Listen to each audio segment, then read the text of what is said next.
انت ليك قصيده بعنوان الاحلام غناها علي الحجار. ايوه.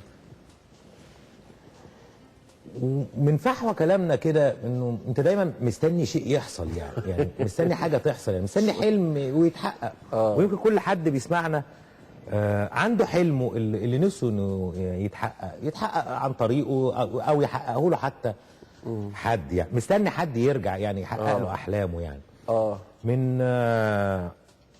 من ربع قرن او اكتر سمعت منك قصيده بعنوان ارجع بقى. نسمعها كده. والمعنى في بطن الشاعر يعني. لا، هو المعنى معلن لانه هي مجموعه من المنظومه من القيم اللي انا بتمنى فعلا انها ترجع تاني وتبقى حاضره بقوه حضورها في الماضي، تبقى بنفس قوه حضورها في الحاضر وفي المستقبل. طب سمعنا. ارجع بقى وفك حبل المشنقه وامسح همومنا باللقى، يا جدرنا تحت التراب، يا حلمنا فوق السحاب، يا عمرنا طال العذاب في الانتظار. رجعوا التتار لكننا أشواك بتتحدى العطش وجنود بتتحدى الفرار.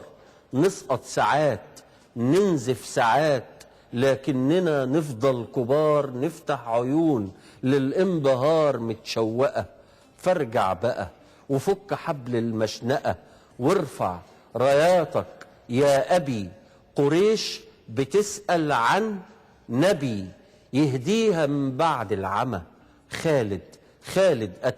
خالد قتل مسيلمة، لكن جنوده الكذابين عينهم في طابة يتحدوا فرسان الخطابة ويلجموهم بالسكوت في عصر بيروت الحزين.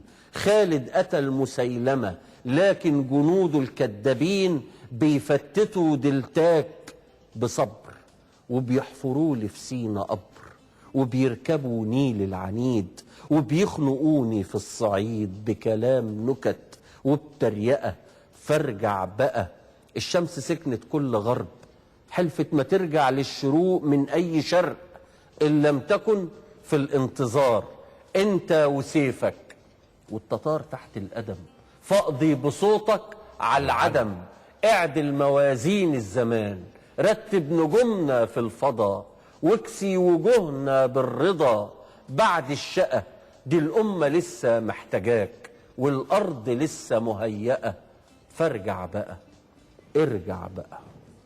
كل واحد عنده حلم عايز يحققه، مستني حد يحققه له أو يقدر يحققه بنفسه. قال الشاعر جمال بخيت كلامه معانا النهاردة، وقال شعره كمان. كان شعره كلام جميل، كلام معقول.